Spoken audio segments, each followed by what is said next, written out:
का पाठ 4 पढ़ेंगे। चंद्रशेखर आज़ाद।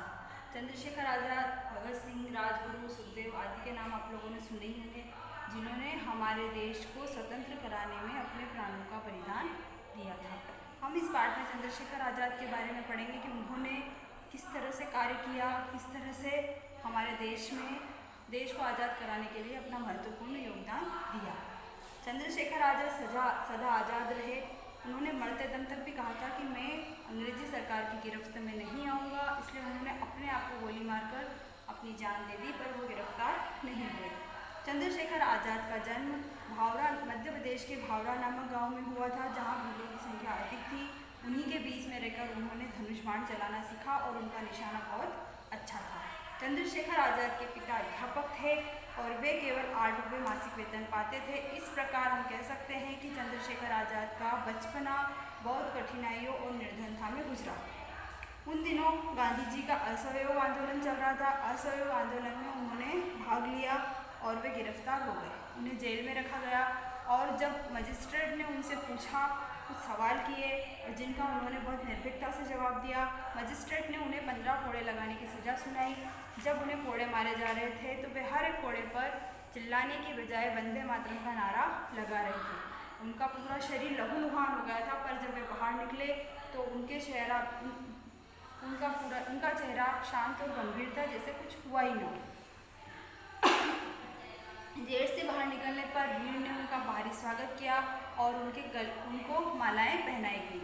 वे असहयोग आंदोलन में सहयोग दे रहे थे, लेकिन जब अंग्रेजी सरकार की यातनाएं, उनका अत्याचार बहुत बढ़ गया तो उन्होंने शस्त्रों के साथ आंदोलन करने का निर्णय लिया और इस प्रकार उन्होंने एक अलग संगठन बनाया, जिसमें राजगुरु, सुखदेव, भगत सिंह और दूसरे क्रांतिकारी शामिल थे। उन्होंने अपने दल का नाम हिंदुस्तान सोशलिस्ट रिपब्लिकन रखा और इस क्रांतिकारी संगठन को चलाने के लिए उन्हें पैसों की ज़रूरत थी, इसलिए उन्होंने सरकारी खजाना लूटने का निश्चय किया। उन्होंने 9 अगस्त 1925 को हरदोई से लखनऊ जाने वाली रेलगाड़ी के सरकारी खजाने को लूटने का निश्चय किया और इस घटना को काकोरी कांड के नाम से जाना जाता है। जब इस खजाने को लूट लिया गया तो उसके बाद अंग्रेजी सरकार ने 40 नागरिकों को गिरफ्तार किया और उनको कठिन से कड़ी सजा सुनाई गई। चंद्रशेखर आज़ाद पकड़ में नहीं आए और उन्होंने कहा कि चंद्रशेखर आज़ाद ने कहा कि सरकार मुझे जीवित गिरफ्तार नहीं कर सकती, पकड़ नहीं सकती। अंग्रेजों के गुप्तचर हजार यत्न करने के बाद भी अंग्रेज सरकार चंद्रशेखर आज़ाद को पकड़ नहीं पाई और उसके बाद में देश में असंतोष बढ़ रहा था। पंजाब में लाला लाजपत राय को साइमन कमीशन के विरोध में लाठियों से पीटा गया और उनकी हत्या कर दी गई, मतलब उनकी मृत्यु हो गई।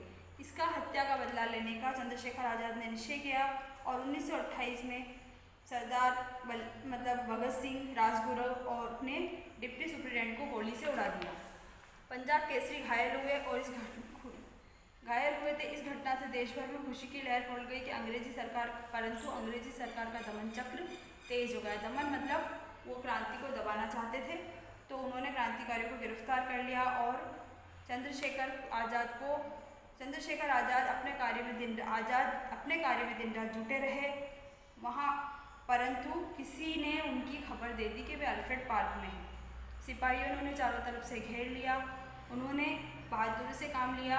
उनके पास जितनी गोलियां थी उन्होंने चलाई, परंतु जब उनके पास एक आखिरी गोली बची तो उन्होंने अपनी कनपट्टी पर लगाकर अपने आप को समाप्त कर दिया। इस प्रकार हम कह सकते हैं कि वह भारत माता का लाल सदा के लिए अमर हो गया, परंतु गिरफ्तार जीते जी पुलिस की गिरफ्त में नहीं आया। इस पाठ को आपको ध्यान से पढ़ना है, समझना है और इसके शब्दार्थ कॉपी में लिखने हैं, बुक वर्क करना है।